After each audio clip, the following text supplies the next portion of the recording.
नमस्कार,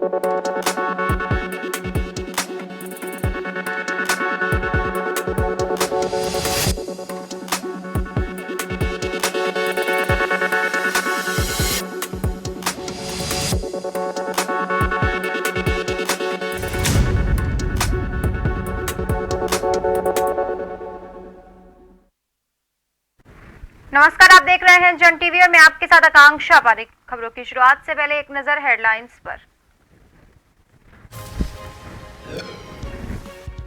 चेन्नई में सीएम धामी का रोड शो। दिसंबर में होने वाले उत्तराखंड ग्लोबल इन्वेस्टर समिट को लेकर निवेशकों से बातचीत। चेन्नई पहुंचने पर जोरदार स्वागत।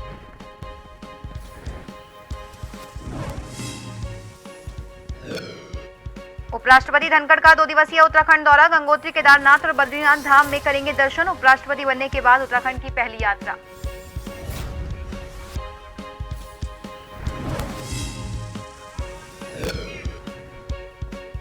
उत्तराखंड में वक्फ संपत्तियों की जानकारी हो रही उजागर। 2000 से ज्यादा संपत्तियों की देनी होगी जानकारी। सूचना के अधिकार नियम के दायरे में होगी शामिल।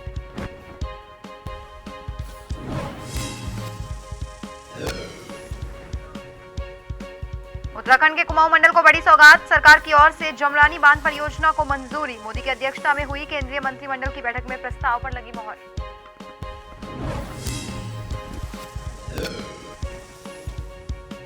37वें राष्ट्रीय खेलों में इस बार उत्तराखंड की ओर से 240 सदस्यीय टीम करेगी प्रतिभा। 25 खेल विधाओं में खेलेगी टीम। 38वें राष्ट्रीय खेलों की मेजबानी मिली उत्तराखंड को।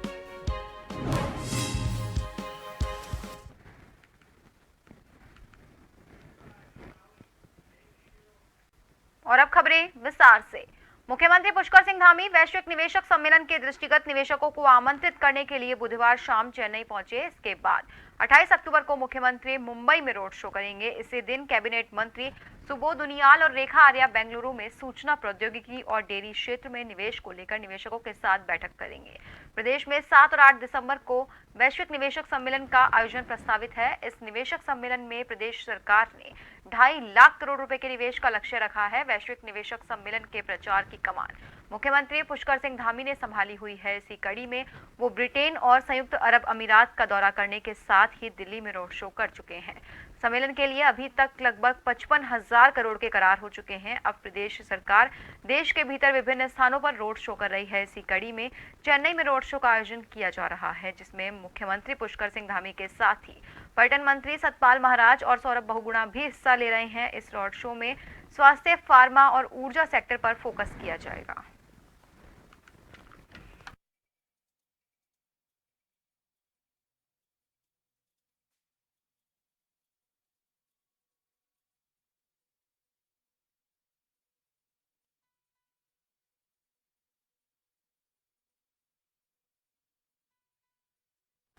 उत्तराखंड के मुख्यमंत्री पुष्कर सिंह धामी ने गुरुवार को ट्रिप्लिकेन चेन्नई में स्थित भगवान विष्णु के अलौकिक अवतार पार्थसारथी भगवान के पौराणिक मंदिर में पूजा अर्चना की और समस्त प्रदेशवासियों की उन्नति और कुशलक्षेम के लिए भगवान विष्णु से प्रार्थना की। पार्थसारथी मंदिर में भगवान विष्णु के 4 अवतारों कृष्ण, राम, नरसिंह और भगवान वराह की पूजा होती है। मंदिर का इतिहास सदियों पुराना है और इसकी वास्तुकला अद्भुत है।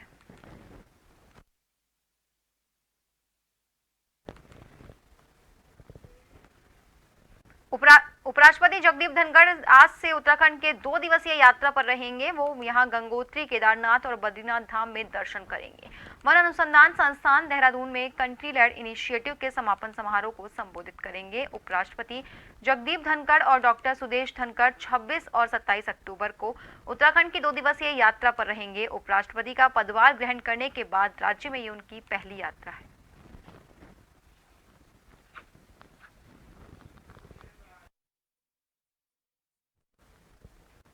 प्रदेश के पूर्व मुख्यमंत्री और कांग्रेस के वरिष्ठ नेता हरीश रावत जॉलीग्रांट हॉस्पिटल में देर शाम करीब 6 बजे उपचार के लिए लाए गए और हॉस्पिटल के तमाम डॉक्टर्स उनके उपचार में जुट गए। आपको बता दें कि बीते 24 अक्टूबर को हल्द्वानी से काशीपुर आते वक्त बाजपुर डिवाइडर से उनकी गाड़ी टकराने से उनका एक्सीडेंट हो गया था। वहीं इलाज के लिए हॉस्पिटल में आने के बाद सीने में दर्द होने पर एहतियातन अस्पताल में उन्हें भर्ती करवाया गया था, जहां डॉक्टर्स की टीम लगातार उनकी निगरानी कर रही है।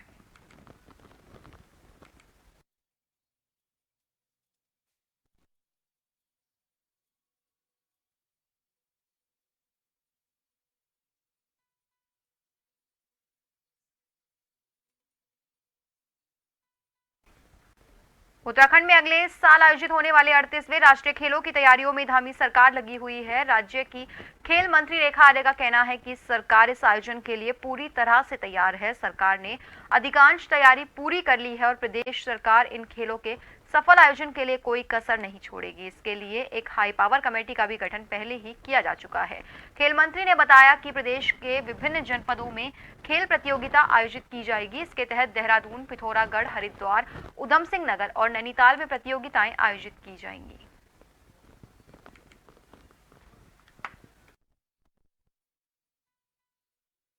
38वें राष्ट्रीय खेल का आयोजन उत्तराखंड करने जा रहा है, यह उनके उद्बोधन का हिस्सा रहा है। तो ये बहुत गर्व की बात है। सरकार पूरी गंभीरता के साथ में इसकी तैयारी कर रही है और इसको लेकर हाई पावर कमेटी का भी गठन पहले ही किया जा चुका है और निर्माणाधीन चीजें जो है वो लगभग 80-90% वह पूर्ण होने की अवस्था में है और कुछ चीजें जो है वो समय के अनुसार ही या उसी समय के आसपास उसकी खरीद की जानी है, जो भी इक्विपमेंट्स इत्यादि लेने हैं। तो हमारी ओर से पूरी तैयारी है। प्रदेश में अरबों रुपए की वक्फ संपत्तियों की स्थिति जानकारी अब सार्वजनिक हो पाएगी। बता दें कि उत्तराखंड में विश्व प्रसिद्ध पिरान कलियर शरीफ दरगाह के साथ ही प्रदेश की अरबों रुपए की 2000 से ज्यादा वक्फ संपत्तियों के बारे में सूचना देनी होगी। ये सभी संपत्तियां सूचना के अधिकार अधिनियम के दायरे में होंगी। राज्य सूचना आयुक्त ने इस मामले में आदेश पारित कर अपील का निपटारा भी कर दिया। उन्होंने वक्फ बोर्ड और वक्फ संपत्तियों के प्रबंधन में 6 महीने के भीतर आरटीआई एक्ट के तहत मैनुअल तैयार करने के निर्देश दिए। उत्तराखंड वक्फ बोर्ड के नियंत्रण में होने के बावजूद कलियर शरीफ दरगाह और वक्फ संपत्तियों को सूचना के अधिकार से बाहर रखा गया था, जिसका वक्फ बोर्ड के अध्यक्ष शादाब शम्स ने स्वागत किया है।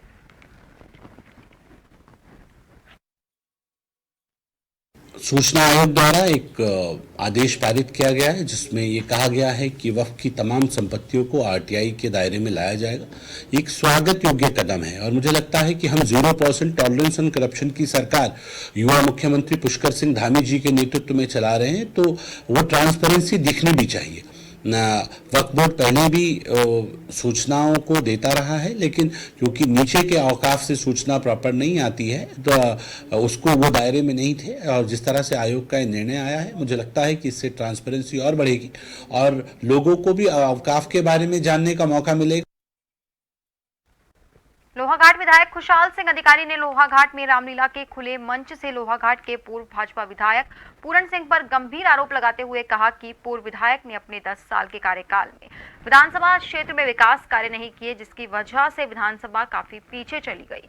विधायक अधिकारी ने कहा कि अब जनता ने उन्हें विधायक चुना है, तो पूर्व विधायक ने उन्हें कोर्ट में घसीट दिया, जिस कारण वो विधानसभा में समय नहीं दे पा रहे, जिस कारण विधानसभा के विकास कार्य प्रभावित हो रहे हैं।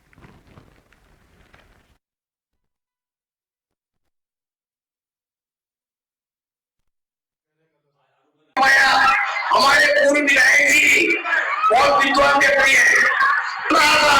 मंच से कह रहे थे कि लोहाघाट क्षेत्र 20 साल पीछे हो गया, बिल्कुल सही कह रहे थे। 10 साल तो उनने खत्म कर दिए, 10 साल तो उनने खत्म कर दिए और 5 साल मुझे मिला। आप लोगों ने आशीर्वाद किया, आपने देखा कि भाई 10 साल तक कोई व्यक्ति विकास कार्य नहीं कर रहे हैं, तो एक बार अधिकारी को मौका दिया जाए, तो मुझे भी घसीट दिया। 5 साल मेरे ये हो जाते हैं और उनको उम्मीद है कि 5 साल फिर मुझे नहीं आना है। तो इनको कहूंगा, इनकी जो अल्प ज्ञान है इस पे थोड़ा प्रकाश डालना चाहूंगा। मेरे 10 साल के जो अगर कार्यकाल इनको देखने हैं तो पूरे विधानसभा के जो मैंने 16 इंटर कॉलेज खोले और कहने वो लोहाघाट हॉस्पिटल को जो जिला चिकित्सालय बनाया, नगर पंचायत को नगर पालिका बनाया और 8-8, 9-9 लिफ्ट पेयजल योजना, जो 2 लिफ्ट पेयजल योजना पार्टी शिव पूर्ण होगी 7 चली है, रोटू का जाल बिछवाया है। राजधानी देहरादून के अंबेडकर स्टेडियम में विरासत का आयोजन होने जा रहा है। 27 अक्टूबर से 10 नवंबर तक चलने वाले इस आयोजन में देश प्रदेश के कई कलाकार अलग अलग दिन अपनी प्रस्तुतियां देंगे। इस साल विरासत में बच्चों और युवाओं को अपनी संस्कृति के प्रति रुचि बढ़ाने के लिए भी कई कार्यक्रम आयोजित होंगे। इस बार के विरासत में उत्तराखंड की पुरानी प्रथाओं में रमयान, चक्रव्यूह और छोलिया नृत्य का भी आयोजन होगा। वहीं दूसरी तरफ अलग अलग प्रदेशों के हस्तशिल्प और खानपान के स्टॉल्स भी विरासत में आकर्षण का मुख्य केंद्र होंगे। विरासत के संस्थापक सदस्य लोकेश ओहरी ने कहा कि इस बार विरासत का आयोजन पिछले साल की अपेक्षा आकर्षक और भव्य होगा।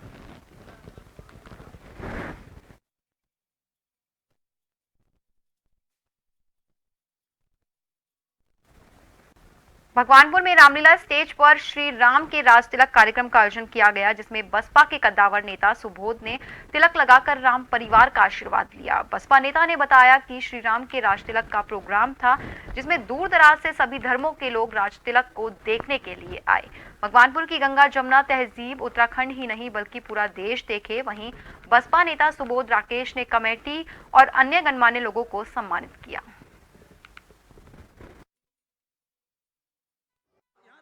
भगवानपुर में श्री रामलीला जी का भव्य कार्यक्रम यहाँ पर राज तिलक भगवान श्री राम का आयोजित किया गया है और बड़ी संख्या में लोग उपस्थित रहे और हमारे कमेटी के तमाम लोग वो साथी जिन्होंने रात दिन तन मन धन से खड़े होकर इस भव्य कार्यक्रम को भव्य से भव्य बनाने में सहयोग दिया है। मैं भगवान श्री राम के चरणों में प्रार्थना करते हुए उन सभी साथियों के लिए, अपनी पूरी टीम के लिए, अपने क्षेत्रवासियों के लिए, अपने देशवासियों के लिए कामना करता हूँ, प्रार्थना करता हूँ कि भगवान श्री राम की कृपा सब पर बनी रहे, इस देश में सुख शांति बनी रहे और हमारे तमाम साथी और इस देशवासियों पर पूरी तरह कृपा उनके रहे, सभी के घरों में सुख समृद्धि खुशहाली बनी रहे।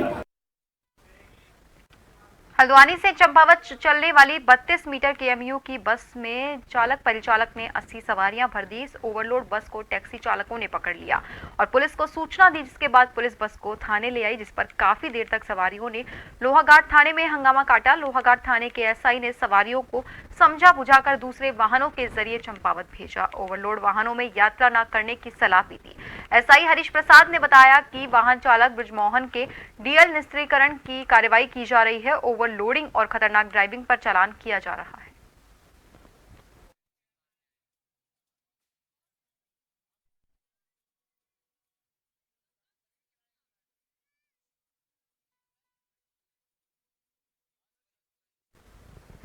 डाक भेजने के लिए मोबाइल नंबर अब जरूरी हो गया है। रजिस्ट्री, स्पीड पोस्ट या पार्सल पर बाहर से प्राप्तकर्ता का नंबर होना जरूरी है, तभी डाक बुक हो सकेगी।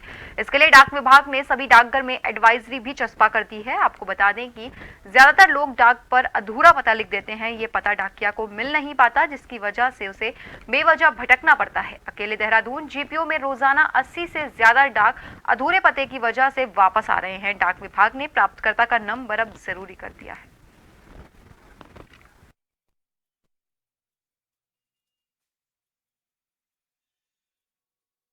भेजने के लिए सितंबर 2023 से डाक विभाग ने एक निर्देश जारी कर दिए हैं कि सभी जो डाक भेजने के लिए प्रत्येक ग्राहक को मोबाइल नंबर अंकित करना, प्रेषक दोनों का, पाने वाला का भी और भेजने वाला का मोबाइल नंबर अंकित करना जरूरी है। तभी उसकी जो डाक है, चाहे रजिस्ट्री, स्पीड पोस्ट, पार्सल, विदेश के पार्सल तभी भेजे जा सकते हैं जब उसका मोबाइल नंबर आर्टिकल में अंकित किया जाएगा। राष्ट्रीय खेलों के 37वें संस्करण की मेजबानी गोवा कर रहा है और राष्ट्रीय खेलों में इस बार उत्तराखंड की ओर से 240 सदस्यीय टीम प्रतिभाग कर रही है, जिसमें 177 खिलाड़ियों के साथ 63 टीम ऑफिशियल्स हैं और यह टीम 25 खेल विधाओं में प्रतिभाग कर रही है। और 37वें राष्ट्रीय खेलों का समापन 9 नवंबर को हो रहा है। वहीं 38वें राष्ट्रीय खेलों के आयोजन की मेजबानी उत्तराखंड को मिली है और प्रदेश सरकार की मंशा इन राष्ट्रीय खेलों में 38 खेल स्पर्धाएं कराने की है, जिनमें 34 खेल भारतीय ओलंपिक संघ द्वारा स्वीकृत है और 4 खेल प्रदेश सरकार अपने स्तर से रखने की तैयारी कर रही है।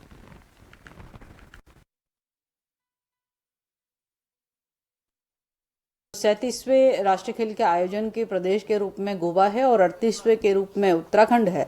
तो हम विभागीय मंत्री होने के नाते और खेल मंत्री होने के नाते हमारा 9 नवंबर को जिस दिन बहुत ही विशेष दिन हम सबके लिए है, जिस दिन उत्तराखंड का स्थापना दिवस भी है, उस दिन हम 38वें राष्ट्रीय खेल के आयोजन के निमित्त जो है वह झंडे को ग्रहण करेंगे और निश्चित रूप से संकल्प भी लेंगे कि इस स्थापना दिवस को जो फ्लैग हमें हैंडओवर किया गया है, प्रदेश को हैंडओवर किया गया है, बेहतरीन तरीके से जो है हम 38वें राष्ट्रीय खेल का आयोजन कर पाएंगे, ऐसा संकल्प भी रहेगा।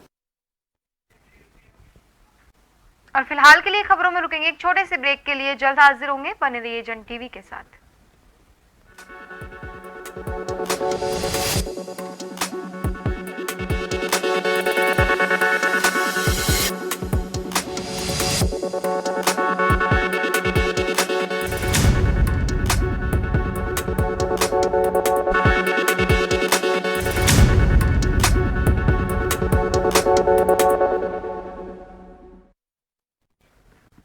ब्रेक के बाद एक बार फिर से आप सभी का स्वागत है। बढ़ते हैं अगली खबर की ओर। दिवाली के समय अक्सर पटाखों के कारण काफी प्रदूषण देखने को मिलता है, जिससे कि कई लोगों के स्वास्थ्य पर सीधा असर पड़ता है। इसी को लेकर दून अस्पताल के सीएमएस अनुराग अग्रवाल ने पहले से बीमारी से पीड़ित लोगों को सावधानी बरतने की अपील की है। अनुराग अग्रवाल ने कहा कि जो लोग पहले से बीमारी से पीड़ित हैं, खासकर जिन्हें सांस लेने की बीमारी है, उन लोगों को दिवाली के त्योहार के सीजन पर खास ध्यान रखना चाहिए।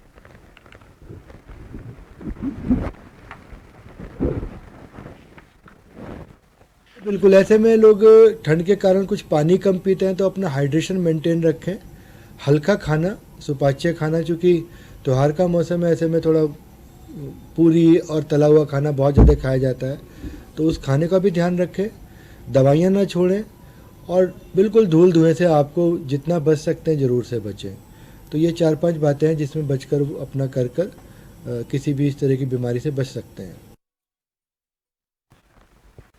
केंद्रीय कैबिनेट ने उत्तराखंड के कुमाऊं मंडल को बड़ी सौगात दी है। सरकार की ओर से जमरानी बांध परियोजना को मंजूरी दी गई। पीएम मोदी की अध्यक्षता में हुई केंद्रीय मंत्रिमंडल की बैठक में इस प्रस्ताव पर मोहर लगाई गई। प्रदेश के मुख्यमंत्री पुष्कर सिंह धामी ने इस दौरान प्रधानमंत्री मोदी और केंद्र सरकार का आभार जताया। जमरानी बांध बहुत पहले से जिस प्रकार से पेंडिंग था, और हमारे यहाँ तो आप जानते हैं कि चाहे कोई भी बांध हो उससे हमें लाभ मिलता ही है। इसके स्वीकृति के बाद जहाँ हमें विद्युत उत्पादन में बढ़ोतरी होगी, और उसी प्रकार आप जानते हैं कि थोड़ा सा हमें जो बेरोजगारी है उससे भी जनता को, लोगों को लाभ होगा, रोजगार इससे बढ़ेगा। रुड़की के एकमात्र नेहरू स्टेडियम की हालत खस्ता होने को लेकर जनप्रतिनिधियों ने उसमें सुधार के लिए सरकार से गुहार लगाई। नेहरू स्टेडियम में पूर्व सांसद राजेंद्र बाड़ी ने एक प्रेस कॉन्फ्रेंस कर रेसलिंग की खिलाड़ी अंशिका लोहान को सम्मानित किया, और वहीं एक प्रेस के माध्यम से उन्होंने जर्जर हो चले नेहरू स्टेडियम के सुधार के लिए सरकार से गुहार लगाते हुए कहा कि सरकार द्वारा तरह तरह के खेल खेलने वालों को प्रोत्साहित किया जा रहा है, पर खेल के लिए प्रैक्टिस करने के एकमात्र नेहरू स्टेडियम में खिलाड़ियों के लिए कोई सुविधा उपलब्ध नहीं है।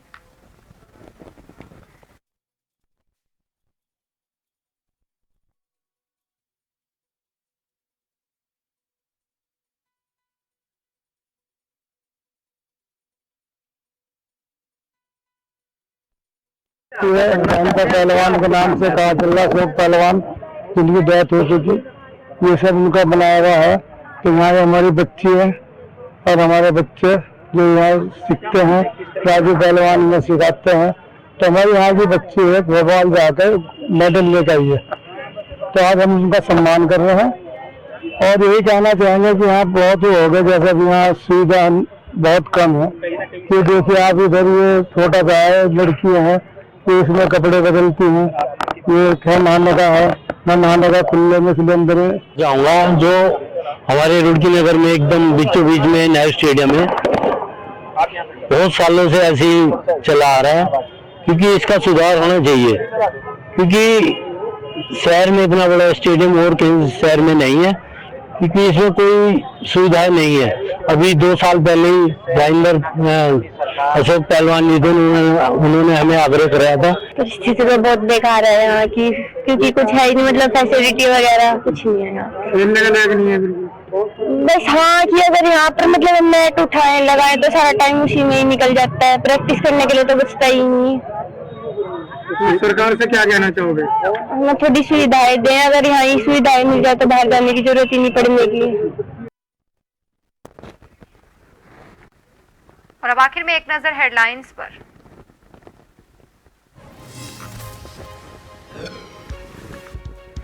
चेन्नई में सीएम धामी का रोड शो, दिसंबर में होने वाले उत्तराखंड ग्लोबल इन्वेस्टर समिट को लेकर निवेशकों से बातचीत, चेन्नई पहुंचने पर जोरदार स्वागत।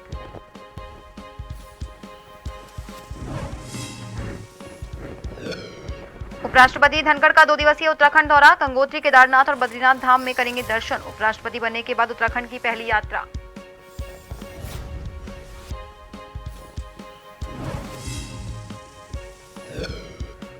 उत्तराखंड में वक्फ संपत्तियों की जानकारी होगी उजागर, 2000 से ज्यादा संपत्तियों की देनी होगी जानकारी, सूचना के अधिकार अधिनियम के दायरे में होगी शामिल।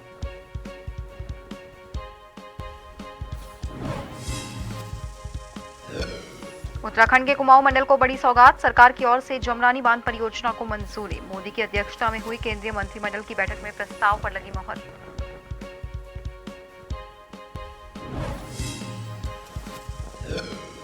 और 37वें राष्ट्रीय खेलों में इस बार उत्तराखंड की ओर से 240 सदस्यीय टीम करेगी प्रतिभाग, 25 खेल विधाओं में खेलेगी टीम। 38वें राष्ट्रीय खेलों की मेजबानी मिली उत्तराखंड को।